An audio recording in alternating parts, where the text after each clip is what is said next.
No more calf, second heart. Legs are traffic arteries. 50% of the human body's nerves, blood vessels, and blood are in the legs. There are more than 60 acupuncture points distributed on the calf. 6 important meridians, namely Zusanyang Meridian and Zusanyin Meridian, also pass through the calf. They are important communication arteries of the human body and maintain the upward and downward flow of qi and blood. More than 2,000 years ago, Plato described humans as hairless animals that walked on 2 legs. Walking upright freed our hands, allowing them to be used to make tools and become more intelligent beings. However, the upright posture also brings huge challenges to the cardiovascular system. In the upright position, the position of the adult human heart is at least 1 meter above the ground. This results in 70% of the human body's blood being below the heart, and about 85% of it. Blood is in veins, not arteries. Because humans are hairless, and the surface skin is quite soft, the lower body, which accumulates a lot of blood, can easily become bloated. In order to allow blood to flow smoothly in the upright body, humans also have a unique physiological mechanism. This is the calf muscle group, especially the soleus muscle. In addition to providing necessary movement support, they also perform every contraction of the muscle.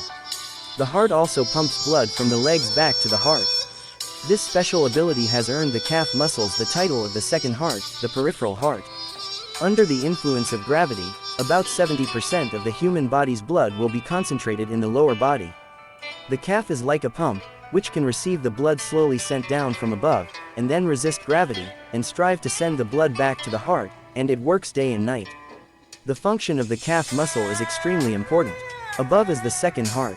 Human blood circulation includes arteries and veins. For the operation of arteries, the driving role of the heart is the most important. For veins, the pressure generated by muscle contraction is one of the driving forces of blood flow, and venous return in the legs mainly depends on the contraction of calf muscles. When blood flows back from the lower limbs to the heart, it needs to be pumped back to the heart through the muscle movement of the lower limbs and the veins. This is a considerable force. From this perspective, the lower limbs can be called the second heart of the human body. When symptoms such as soreness, numbness, swelling and pain appear in the legs, many people do not pay much attention to them. If they are allowed to develop for a long time, it is very likely to cause blood clots, and even induce pulmonary embolism, sudden death, etc. Only when leg movements occur, such as walking and running, the second heart function of the soleus muscle will be most effectively activated.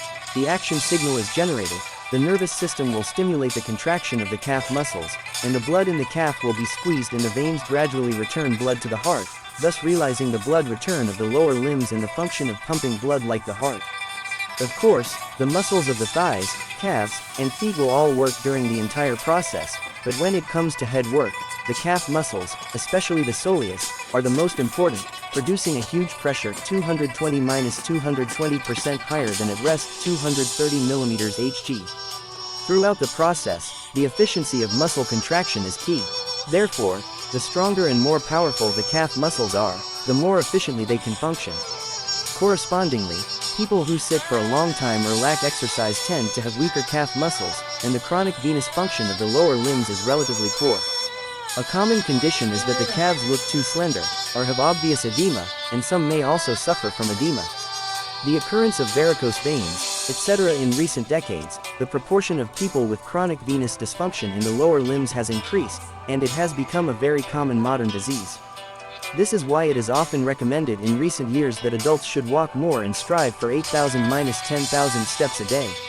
And in regular fitness exercises, more attention is paid to the exercise of the calf muscles. If your living habits or occupation involve sitting a lot, I suggest you keep shaking your feet as long as you see them. No matter what method you use, I believe that your hands and feet will be cold and numb in less than half a month. Edema, varicose veins, will all be improved.